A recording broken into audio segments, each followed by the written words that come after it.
Hello my awesome students, welcome to the channel. Class 10 maths का chapter number 2 इस video में हम discuss करने वाले हैं, जो क्या है हमारा पॉलिनोमियल्स। और इस वीडियो में हम डिस्कस करेंगे उसकी कंप्लीट इंट्रोडक्शन।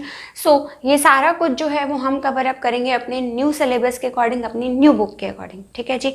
अगर आपके पास ओल्ड बुक है तो ओल्ड बुक में से आपको क्या करना है, अपना पेज नंबर 33 से लेकर के 37 पर एक टॉपिक मेंशन है आपका डिवीजन एल्गोरिथम, वो आपको कैंसल आउट कर देना है, वो आपके सिलेबस में नहीं है। ठीक है, ध्यान रखिएगा कि पेज नंबर 33 पर आपकी एक्सरसाइज 2.2 भी मेंशन्ड है।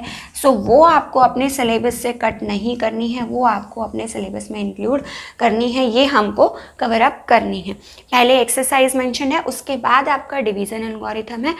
आपको एक्सरसाइज तो करनी है लेकिन डिवीजन एल्गोरिथम आपको नहीं करना है, राइट। उसके बाद आज की इस वीडियो में हम क्या क्या कवर अप करने वाले हैं। सबसे पहले हम पॉलिनोमियल्स की डेफिनेशन समझेंगे, देन समझेंगे कि पॉलिनोमियल की डिग्री क्या होती है, देन उनके टाइप्स पॉलिनोमियल्स और फर्दर किस किस टाइप के होते हैं। देन सबसे इंपॉर्टेंट टॉपिक जो हमारा अब नया टॉपिक इंट्रोड्यूस होगा, यहाँ तक तो आप लोग क्लास 9th में भी पढ़ चुके हैं। ठीक है, उसको हम करेंगे जीरोज ऑफ अ पॉलिनोमियल क्या होता है and geometrical meaning of zeros of the polynomial. Zeros of polynomial के बारे में भी लिटिल बिट हिंट आपका क्लास 9th में भी है, उसको भी समझाऊंगी कि क्लास 9th में आपने कितना पढ़ा हुआ है और अब हम न्यू क्या कवर अप करने वाले हैं। ठीक है, स्टार्ट करते हैं अपना आज की इस वीडियो को, राइट। सबसे पहला टॉपिक हमारे पास क्या है, हमने उसकी डेफिनेशन समझनी है कि पॉलिनोमियल्स एक्चुअली होते क्या हैं, राइट। पॉलिनोमियल्स क्या हैं, algebraic expressions. Polynomials are algebraic expressions. मतलब अलजेब्रिक एक्सप्रेशंस क्या होते हैं, आपको पता है अलजेब्रिक एक्सप्रेशंस कैसे होते हैं, जिसके अंदर हमारे पास अलजेब्रा की टर्म्स यूज हुई हूँ। ठीक है, मतलब एक्स वाई की टर्म्स यूज हुई हो, उनको हम सब क्या बोलते हैं, algebraic expressions, right. That consist of variables and coefficients, जिसके अंदर हमारे पास क्या क्या हों, वेरिएबल्स हों और कोएफिशिएंट्स हों। समझ में आई बात। देखो एक छोटा सा एग्जांपल बताती हूँ आपको कि मान लीजिए कि मैंने बोला कि अ बैग, एक ये बैग है, बैग कंसिस्ट ऑफ बॉल्स। तो मतलब क्या हुआ कि इस बैग के अंदर क्या है, बॉल्स हैं। ठीक है, सिमिलरली यहाँ पर भी क्या है, एक अलजेब्रिक एक्सप्रेशन है जिसके अंदर क्या क्या होगा, जैसे ये बैग है, मान लीजिए एक अलजेब्रिक एक्सप्रेशन है जिसके अंदर क्या क्या होगा, जिसके अंदर वेरिएबल्स होंगे और कोएफिशिएंट्स होंगे। इसको अलजेब्रिक एक्सप्रेशन को बैग मान लीजिए और वेरिएबल्स और कोएफिशिएंट्स क्या हो गए, हमारी बॉल्स हो गई। तो एक अलजेब्रिक एक्सप्रेशन जिसके अंदर कोएफिशिएंट्स और वेरिएबल्स होंगे, कंबाइंड यूजिंग मैथमेटिकल ऑपरेशंस। अब इनको कैसे कंबाइन किया हुआ है, आपस में कंबाइन किया हुआ है इनको मैथमेटिकल ऑपरेशंस यूज करके। कौन कौन से, सच एज एडिशन, सब्ट्रैक्शन और मल्टीप्लिकेशन। ठीक है, तो देखो आप ध्यान से, यहाँ पर मैंने मैथमेटिकल ऑपरेशंस में डिवीजन को इंक्लूड नहीं किया, क्योंकि पॉलिनोमियल में आपको कभी भी यहाँ पर डिवीजन का ऑपरेशन नहीं मिलेगा, राइट। तीन ही ऑपरेशंस यूज करते हैं हम, कौन कौन से, एडिशन, सब्ट्रैक्शन और मल्टीप्लिकेशन। समझ में आई बात। वर्ड्स में अगर तो डेफिनेशन क्या है इसकी, बेसिकली पॉलिनोमियल्स क्या होते हैं, एक ऐसा अलजेब्रिक एक्सप्रेशन जिसके अंदर हमारे पास कांस्टेंट्स हों और वेरिएबल्स हों और वो आपस में किससे ज्वाइन हुए हुए हों, मैथमेटिकल ऑपरेशन से, such as plus and minus. ठीक है, अब इसके अंदर ये कोएफिशिएंट्स और वेरिएबल्स हैं क्या, देखो जैसे ये हमारे पास लिखा है 5x², तो जो हमारी x² के साथ, जो वेरिएबल के साथ जो टर्म लिखी होती है वो हमारी क्या कहलाती है, कोएफिशिएंट। ठीक है, और जो ये x और y हैं, जितने भी अल्फ़ाबेट्स होंगे वो सारे हमारे क्या होते हैं, वो सारे हमारे होते हैं वेरिएबल्स, और वेरिएबल्स के साथ जो टर्म लिखी होती है वो होती है हमारी कोएफिशिएंट। ठीक है, और जिसके साथ कोई भी वेरिएबल ना लिखा हो, मीन्स जिसके साथ कोई भी अल्फ़ाबेट ना लिखा हो, वो हमारी टर्म क्या कहलाती है, कांस्टेंट टर्म। डन, इतनी बात समझ में आई। अब पॉलिनोमियल के लिए हमारे पास और क्या डेफिनेशन होती है इसकी। अब पॉलिनोमियल जो है वो दो वर्ड से मिलके बना हुआ है। क्या क्या होता है उसका मतलब, पोली प्लस नोमियल। पोली का मतलब क्या होता है, पोली का मतलब होता है मैनी, और नोमियल का मतलब क्या होता है, हमारे पास टर्म्स। ठीक है जी। तो क्या मतलब हुआ कि एक ऐसा अलजेब्रिक एक्सप्रेशन जिसके अंदर बहुत सारी टर्म्स हों उसको हम क्या बोलते हैं, पॉलिनोमियल, राइट। अब आपको टर्म्स समझनी है कि टर्म्स क्या होती हैं। टर्म्स हमारी वो पार्ट है अलजेब्रिक एक्सप्रेशन का जो प्लस या माइनस से सेपरेट हुआ है। जैसे कि फर्स्ट टर्म क्या होगी मेरी 5x², सेकेंड टर्म क्या होगी मेरी 2y और लास्ट टर्म मेरी क्या होगी माइनस का 7, ठीक है। मतलब जहाँ पर भी आपका प्लस या माइनस का साइन आ गया ना, उसके इधर उधर जो भी वैल्यू लिखी है वो हमारी क्या कहलाती है, एक टर्म कहलाती है, राइट। सो इसके अंदर टोटल कितनी टर्म्स हैं हमारे पास, टोटल इसके अंदर हमारे पास इस अलजेब्रिक एक्सप्रेशन में 3 टर्म्स हैं, ठीक है। ये फर्स्ट टर्म, ये सेकेंड टर्म और ये हमारी थर्ड टर्म, ओके डन। उसके बाद नेक्स्ट आता है हमारे पास degree of a polynomial. Degree of a polynomial, degree क्या होती है, बेसिकली डिग्री का मतलब होता है हाईएस्ट पावर, ठीक है। डिग्री का मतलब क्या होता है, हाईएस्ट पावर। किसकी हाईएस्ट पावर की बात हो रही है, पॉलिनोमियल की। मतलब जो पॉलिनोमियल की हाईएस्ट पावर होगी वही उसकी क्या कहलाएगी, डिग्री कहलाएगी, राइट। सपोज हमारे पास ये एक अलजेब्रिक एक्सप्रेशन है, ठीक है। सो इसके अंदर मुझे किसकी डिग्री देखनी है, हाईएस्ट पावर किसकी, पॉलिनोमियल की, या फिर हम कहें कि हाईएस्ट पावर हमें किसकी चेक करनी है, वेरिएबल की। क्योंकि आप देख रहे हो कि पावर जो है वो वेरिएबल की ही है, राइट। कोफिशिएंट की तो पावर नहीं लिखी हुई ना यहाँ पर। अगर लिखी भी होगी, मान लीजिए इस तरह से लिखा होता 5 की पावर 2 × x² + 2y - 7, तो भी हम इसको सिंप्लीफाई तो कर सकते हैं ना। 5 की पावर कितनी बन जाएगी, 25x² + 2y - 7, राइट। सो आपको क्या ध्यान रखना है, जब आप हाईएस्ट पावर ले रहे हैं तो वो किसकी लेनी है, आपको वेरिएबल की हाईएस्ट पावर चेक करनी है। तो हाईएस्ट पावर कितनी है वेरिएबल की, इसकी 2 है और इसकी 1 है। जिसकी नहीं लिखी होती उसकी हम क्या मानते हैं, 1 मानते हैं। और इसकी हाईएस्ट पावर कितनी है, वेरिएबल की अगर मैं बात करूँ तो हाईएस्ट पावर कितनी है, 0 है। सो सबसे बड़ी हाईएस्ट पावर हमारी क्या हो गई, इसकी 2। सो यानी कि इसकी डिग्री कितनी हो गई हमारी, 2 हो गई, ठीक है डन। अब नेक्स्ट हमारे पास डिग्री के लिए कुछ रूल्स क्या होते हैं। डिग्री के लिए हमारे पास सबसे पहला रूल क्या है कि हमको किसकी लिखनी है, वो हाईएस्ट पावर ऑफ वेरिएबल की हाईएस्ट पावर जो होगी that will be called as my degree, ठीक है जी। और सेकेंड कंडीशन क्या है, जो डिग्री है that must be a positive integer. जो डिग्री है वो हमेशा क्या होनी चाहिए, पॉजिटिव इंटीजर, ठीक है। अब इसका क्या मतलब हुआ कि पॉजिटिव इंटीजर होनी चाहिए। जैसे कि यहाँ पर हमारे पास क्या है, वैल्यू इसकी 2 है। अगर इसकी मैं इस तरह से लिख दूँ 5x की पावर -2 + 2y - 7, ठीक है। तो यहाँ पर डिग्री कितनी आ गई, -2, राइट। सो अब आप यहाँ पर ये नहीं कह सकते कि इसकी हाईएस्ट डिग्री 1 है तो हम इसको 1 ले लेंगे, नहीं, ये मेरा पॉलिनोमियल ही नहीं है, ठीक है। सो पॉलिनोमियल होने के लिए कंडीशन क्या है कि उसकी जो डिग्री है, हाईएस्ट डिग्री या कोई भी डिग्री, ठीक है, कोई भी जो पावर है वो उसकी क्या होनी चाहिए, वो हमेशा उसकी एक पॉजिटिव इंटीजर होना चाहिए, राइट। सो यहाँ पर हम क्या कह सकते हैं, इंस्टेड ऑफ डिग्री इसकी जो सारी पावर्स हैं, कोई भी पावर हो, वेरिएबल की जो पावर्स हैं वो हमारी कैसे होनी चाहिए, पॉजिटिव इंटीजर्स। फॉर एग्जाम्पल अगर मेरे पास इस तरह से है 5x² + 2y की पावर -1 - 7, ठीक है, तो इसको भी हम पॉलिनोमियल नहीं कह सकते, ओके डन। देन थर्ड हमारे पास क्या आता है पॉइंट कि powers must be a whole number, powers must be a whole number. जो पावर्स हैं वो हमारी कैसी होनी चाहिए, होल नंबर्स होनी चाहिए। जैसे कि सपोज कीजिए 5x की पावर 1/2 + 2y - 7 इस तरह से लिखा है, तो ये भी हमारा क्या है, पॉलिनोमियल नहीं है। क्योंकि होल नंबर्स मैंने आपको फर्स्ट चैप्टर की वीडियो में समझाया कि होल नंबर्स क्या होते हैं।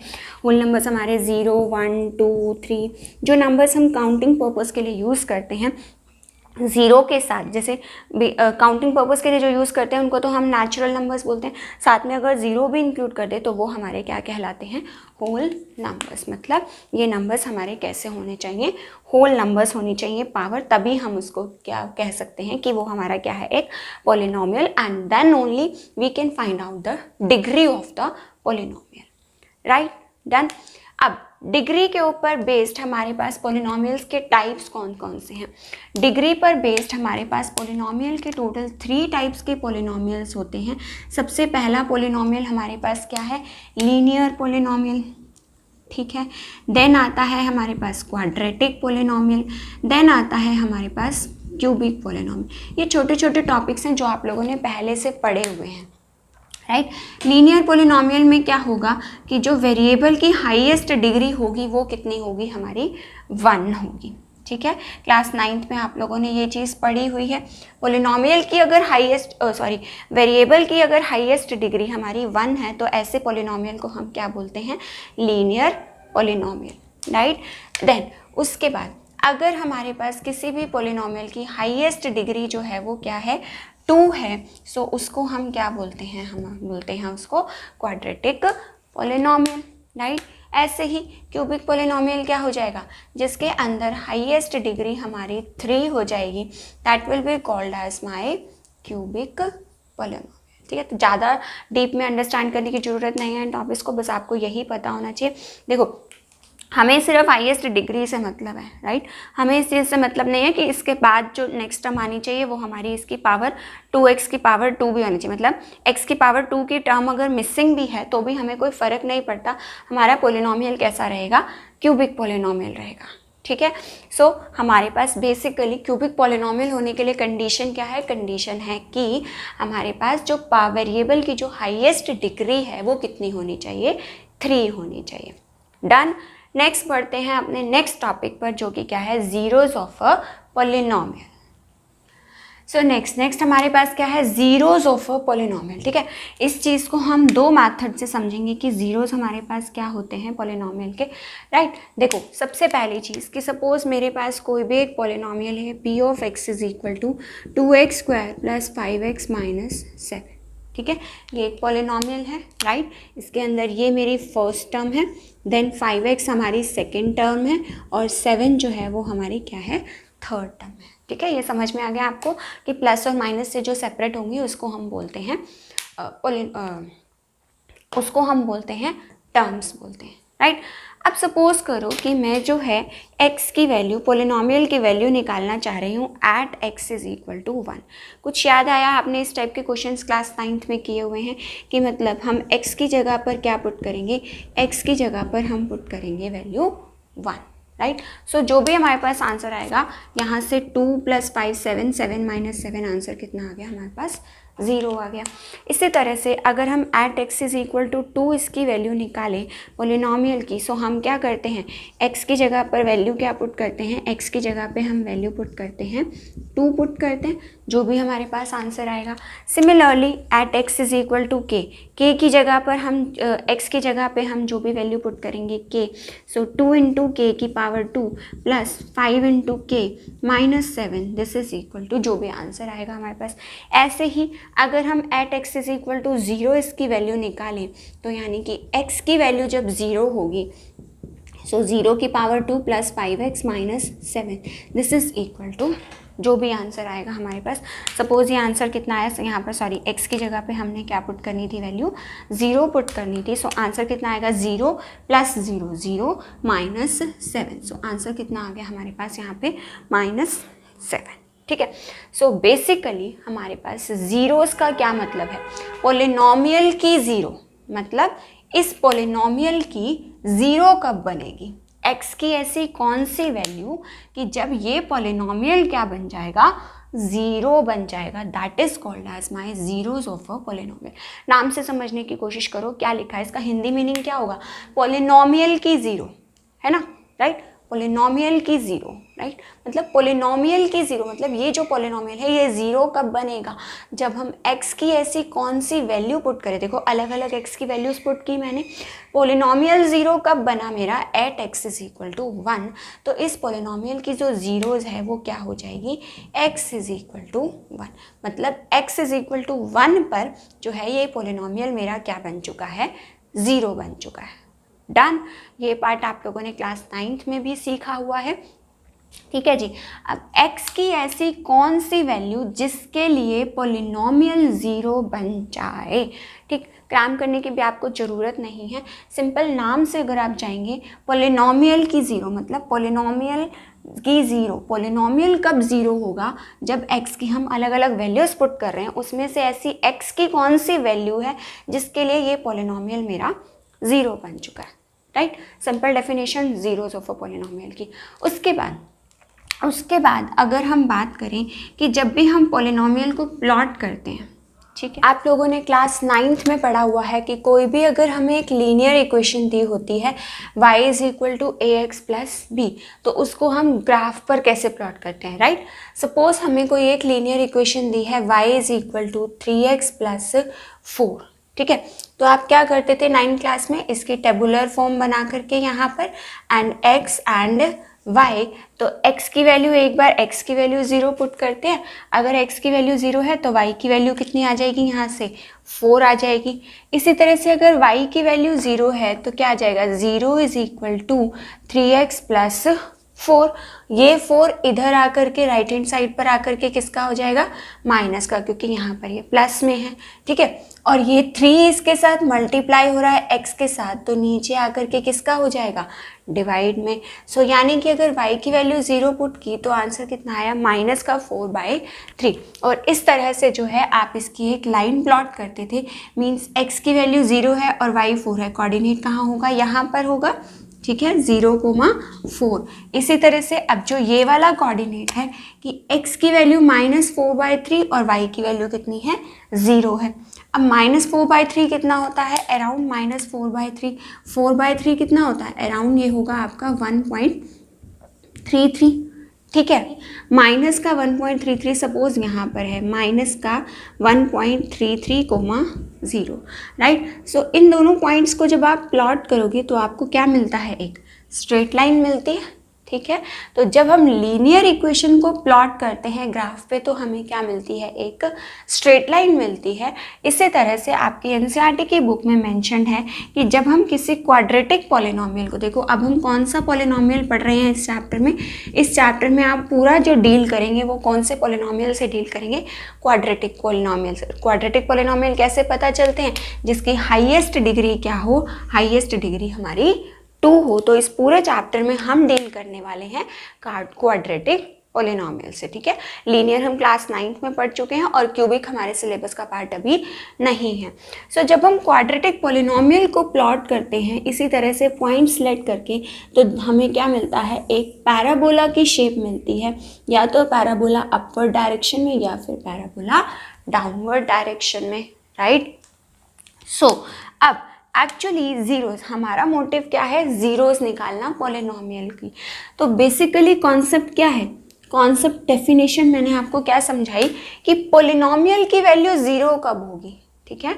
और पॉलिनोमियल क्या है हमारा, इसको p ऑफ x पे भी लेट कर सकते हैं और इसको हम y से भी रिप्रेजेंट कर सकते हैं, ठीक है। तो बेसिकली हमें क्या करना है, y की वैल्यू 0 कब होगी और हमें वो x का पॉइंट निकालना है जहाँ पर y की वैल्यू 0 हो, ठीक है। तो y की वैल्यू 0 कहाँ पर होती है, y की वैल्यू 0 होती है x एक्सिस पर। तो यानी कि जितने भी पॉइंट्स पर ये x एक्सिस को कट करेगा वो हमारे क्या हो जाएगी, x की वैल्यूज़ हो जाएंगी। सपोज ये x इज इक्वल टू -1 है और ये हमारा क्या है, x इज इक्वल टू 1। तो ये दोनों जो पॉइंट्स होंगे, ये दोनों पॉइंट्स क्या हो जाएंगे हमारे, इस पैराबोला के, इस पॉलिनोमियल के ज़ीरोज़ हो जाएंगे, ठीक है। समझ में आई बात का मतलब क्या है कि जहाँ पर भी हमारे पास जो हमें निकालनी है ज़ीरोस, मतलब फाइनल आंसर 0 आना चाहिए, मतलब y की वैल्यू हमारी क्या आनी चाहिए, 0 आनी चाहिए। अब y की वैल्यू 0 कहाँ होती है, जब भी हम ग्राफ पर प्लॉट करते हैं x एक्सिस पर होती है, ठीक है। तो यानी कि जब हम क्वाड्रेटिक पॉलिनोमियल को प्लॉट करेंगे तो जहाँ जितने पॉइंट्स पर वो एक्स एक्सिस को कट करेगा उतनी ही नंबर ऑफ हमारी क्या होंगी, इसकी ज़ीरोज़ होंगी। ठीक है, पॉइंट समझ में आया। अब ज़ीरोज़ के कुछ इंपॉर्टेंट पॉइंट्स, जो ज़ीरोज़ हैं हमारी, वो ज़ीरोज़ जो हैं हमारी दो डिस्टिंक्ट ज़ीरोज़ भी हो सकती हैं, मतलब दोनों की वैल्यू अलग अलग हो सकती है, टू डिस्टिंक्ट ज़ीरोज़, राइट। और हमारे पास क्या हो सकता है, दोनों जो ज़ीरोज़ होंगी वो हमारे पास इक्वल भी हो सकती हैं। ठीक है, फिर हमारे पास कोई भी ज़ीरो नहीं होगी। ठीक है, तो देखो दो डिस्टिंक्ट ज़ीरोज़ कैसे हैं हमारे पास, ये दो डिस्टिंक्ट ज़ीरोज़ हैं, राइट। अब 1 0 कब होगी, दोनों ज़ीरोज़ इक्वल कब होंगी, इसको अगर ये हमारा एक ही बार कट करे तो हमारी ज़ीरोज़ कैसी होंगी, इक्वल ज़ीरोज़ होंगी। ठीक है, और नो ज़ीरो कब होगी, जब हमारा ये ग्राफ एक्स एक्सिस को कट नहीं करेगा, तो इस केस में हमारे पास कैसी होंगी, नो ज़ीरोज़, मतलब कोई भी ज़ीरो नहीं होगी। ठीक है, सो 3 पॉइंट हमारे पास ये हो गए। और ज़ीरोज़ का एक और कॉन्सेप्ट क्या है कि जितने हमारे पास क्वाड्रेटिक पॉलिनोमियल की हाईएस्ट डिग्री होती है उतने ही नंबर ऑफ ज़ीरोज़ होते हैं। सो हमारे पास कंडीशन क्या है, that number of zeros is equal two degree of polynomial. और डिग्री मैंने आपको बता दी क्या होती है, हाईएस्ट पावर। किसी भी पॉलिनोमियल की जो हाईएस्ट पावर होती है वो क्या होती है, उस पॉलिनोमियल की डिग्री। मतलब अगर हम लीनियर पॉलिनोमियल की बात करें तो लीनियर पॉलिनोमियल में हाईएस्ट डिग्री कितनी होती है, हाईएस्ट पावर कितनी होती है, 1 होती है। तो इसके केस में नंबर ऑफ ज़ीरोज़ कितनी होंगी, सिर्फ 1 होंगी। देन बात आती है क्वाड्रेटिक की। क्वाड्रेटिक में हमारे पास डिग्री कितनी होती है या फिर हाईएस्ट पावर कितनी होती है, 2। तो नंबर ऑफ ज़ीरोज़ भी कितनी होंगी, 2 होंगी। अगर मैं बात करूँ क्यूबिक पॉलिनोमियल की, तो क्यूबिक पॉलिनोमियल में हाईएस्ट पावर कितनी होती है, 3। तो हमारे पास इसकी डिग्री भी कितनी होगी, 3, और नंबर ऑफ ज़ीरोज़ भी कितनी होगी हमारी, 3। नंबर ऑफ ज़ीरोज़ का मतलब क्या है कि वो जो पॉलिनोमियल है वो ग्राफ को कितनी बार एक्स एक्सिस पर इंटरसेक्ट करेगा। देखो यहाँ पर जब लीनियर पॉलिनोमियल था तो इसमें भी एक्स एक्सिस को कितनी बार इंटरसेक्ट कर रहा है, सिर्फ एक बार इंटरसेक्ट कर रहा है, इसीलिए इसकी नंबर ऑफ ज़ीरोज़ कितनी होंगी, सिर्फ 1 होंगी। क्वाड्रेटिक पॉलिनोमियल कितनी बार इंटरसेक्ट कर रहा है एक्स एक्सिस पे, 2 बार, इसलिए इसकी 2 होंगी। इसी तरह से जब हम क्यूबिक पॉलिनोमियल का ग्राफ बनाएंगे तो वो एक्स एक्सिस को 3 पॉइंट्स पर इंटरसेक्ट करेगा, तो इसीलिए इसकी कितनी ज़ीरोज़ होंगी, 3 ज़ीरोज़ होंगी। ठीक है, समझ में आई बात। अब स्टार्ट करते हैं इसके एग्जाम्पल्स करना। एग्जाम्पल, इस बार के बोर्ड एग्जाम में भी 1 मार्क में ये क्वेश्चन आया था आपका। ठीक है, तो ध्यान से समझिएगा। इसके अंदर हमें क्या बताना है, नंबर ऑफ ज़ीरोज़ बतानी है ग्राफ को देख के। बहुत ही आसान है, मैंने आपको बोला कि बस चेकआउट कर लीजिए कि ये एक्स एक्सिस को कितनी बार इंटरसेक्ट कर रहा है, एक ही पॉइंट पे इंटरसेक्ट कर रहा है, बाकी तो ये वाई एक्सिस को कर रहा है, तो हमें उससे कोई मतलब नहीं है। तो इसकी जो ज़ीरोज़ होंगी वो हमारी ज़ीरोज़ कितनी होंगी, इसकी सिर्फ 1 होगी। यानी कि ये कैसा पॉलिनोमियल बनाया है उन्होंने, लीनियर पॉलिनोमियल। ठीक है, अब सेकेंड पार्ट की बात करते हैं। एक्स एक्सिस पर पॉजिटिव साइड पर हो या नेगेटिव साइड पर, हमें दोनों काउंट करने हैं, हमें एक्स एक्सिस चेकआउट करनी है। ठीक है, सो कितनी बार, 1 और 2। सो नंबर ऑफ ज़ीरोज़ कितनी हो गई यहाँ पर हमारी, 2 ज़ीरोज़ हो गई। ऐसे ही अब अगर थर्ड पार्ट को देखें तो एक बार यहाँ पर, एक बार यहाँ पर, एक बार यहाँ पर, तो एक्स एक्सिस को कितनी बार टच किया इसने, 3 टाइम्स। तो यानी कि नंबर ऑफ ज़ीरोज़ भी कितनी हो गई हमारी, 3 हो गई। अब ऐसे ही इसकी अगर हम बात करें तो इसने एक्स एक्सिस को कितनी बार इंटरसेक्ट किया, सिर्फ एक बार। ये तो वाई एक्सिस को इंटरसेक्ट करा ना, ध्यान रखना वाई वाला पॉइंट नहीं लेना हमने कौन सा पॉइंट लेना है, एक्स एक्सिस वाला। तो पॉइंट नंबर क्या हो गया यहाँ पे, ये 1, 1 ज़ीरो हो गई। इसी तरह से अगर इसकी बात करें तो यहाँ पर कितनी बार इंटरसेक्ट किया, सिर्फ एक बार। तो इसमें भी कितनी ज़ीरोज़ हो गई, एक ही ज़ीरो हो गई। अब यहाँ पर लास्ट पार्ट में अगर बात करूँ तो 1, 2, 3 एंड 4 कितनी बार इंटरसेक्ट किया है, 4 टाइम्स। तो कितनी ज़ीरोज़ होंगी इसकी, इसके पास नंबर ऑफ ज़ीरोज़ होंगी हमारी 4 होंगी। ठीक है। सो अगर आपको ये कॉन्सेप्ट दिमाग में, ये डाउट आ रहा है दिमाग में कि हम हमेशा जो है वो एक्स एक्सिस का ही क्यों काउंट करते हैं, वाई का क्यों काउंट नहीं करते, तो उसके लिए रीज़न मैंने डिटेल में एक और वीडियो में एक्सप्लेन किया हुआ है, जिसका लिंक मैं आपको डिस्क्रिप्शन बॉक्स में दे दूँगी। आप वहाँ से जा कर के समझ सकते हैं कि क्यों हम हमेशा एक्स एक्सिस का ही लेते हैं और किस केस में हम वाई एक्सिस का काउंट करते हैं। ठीक है। सो आगे बढ़ते हैं एक्सरसाइज 2.1 के क्वेश्चंस पर। सो एक्सरसाइज 2.1 में आपके पास सिर्फ एक ही क्वेश्चन है। ठीक है, वही क्वेश्चन है, आपको ग्राफ देख के क्या बतानी है, नंबर ऑफ जीरो। तो शुरू करते हैं। सबसे पहला इसमें देखो एक्स एक्सिस पे कहीं पे भी इंटरसेक्ट नहीं कर रही, तो यानी कि नंबर ऑफ जीरोस कितनी हो गई हमारे पास, ज़ीरो। ठीक है, जैसे एक अगर नंबर ऑफ जीरोस 1 होती हैं तो उसको हम लीनियर पॉलिनोमियल बोलते हैं, 2 होती हैं तो क्वाड्रेटिक बोलते हैं, 3 जीरोस होती हैं तो क्यूबिक पॉलिनोमियल बोलते हैं। ऐसे ही ऐसा पॉलिनोमियल जिसकी नंबर ऑफ जीरोस कितनी होती हैं, 0 होती हैं, ऐसे पॉलिनोमियल को हम क्या बोलते हैं, ज़ीरो पॉलिनोमियल। ठीक है जी, आगे बढ़ते हैं। अब फिर से देखते हैं, अब इस वाले ग्राफ में देखो, ये तो वाई एक्सिस को इंटरसेक्ट कर रहा है, यहाँ से यहाँ गया, यहाँ से यहाँ गया, यहाँ पर इसने एक बार कट किया तो कितनी जीरोज हो गई, 1 0 हो गई। नेक्स्ट थर्ड पार्ट में यहाँ से जब शुरू हुआ ग्राफ तो एक बार यहाँ पर इंटरसेक्ट किया एक्स एक्सिस पर, then second time, then third time, तो कितनी जीरोज हो गई टोटल हमारे पास यहाँ पर, 1 2 3, तो टोटल जीरोज कितनी हो गई हमारे पास, 3 जीरोज हो गई। इसी तरह से अब जो ये वाला पार्ट है, यहाँ पे इसने टोटल कितनी बार इंटरसेक्ट किया है एक्स एक्सिस को इंटरसेक्ट किया है 2 बार, तो टोटल जीरोज हो गई 2। अब यहाँ पे बात करें तो 1 2 3 एंड 4, तो कितनी जीरोज हैं यहाँ पर, टोटल नंबर ऑफ जीरोज हैं यहाँ पर हमारी 4 जीरोज हैं। इसी तरह से यहाँ पर बात करें तो 1 2 एंड 3, तो कितनी जीरोज हो गई यहाँ पे हमारे पास, 3 जीरोज हो गई। ठीक है, समझ में आई बात। बस आपको वो पॉइंट्स काउंट करने हैं जितनी बार भी ग्राफ ने एक्स एक्सिस को 3 इंटरसेक्ट किया है। ठीक है, सो ये क्वेश्चन आपका इस बार बोर्ड एग्जाम में आया था, इस बार के सैम्पल पेपर में भी था ये क्वेश्चन, तो अच्छे से ध्यान से समझ के कर लीजिएगा। सो इस वीडियो के लिए इतना ही। नेक्स्ट वीडियो में हम एक्सरसाइज 2.2 के कॉन्सेप्ट समझेंगे, एग्जाम्पल्स करेंगे और प्लस उसकी एक्सरसाइज के क्वेश्चंस करेंगे, प्लस साथ ही साथ आपको हमेशा की तरह पेपर प्रेजेंटेशन सिखाऊंगी, सो दैट कि आपकी स्टार्टिंग से ही हैबिट बने कि पेपर को कैसे प्रेजेंट करना है, क्या क्या स्टेप्स हमें एग्जाम में लिखने होते हैं। Right, so if you find this video useful for you, then please do like and share my video, and please do subscribe to the channel if you are new to the channel. Thank you.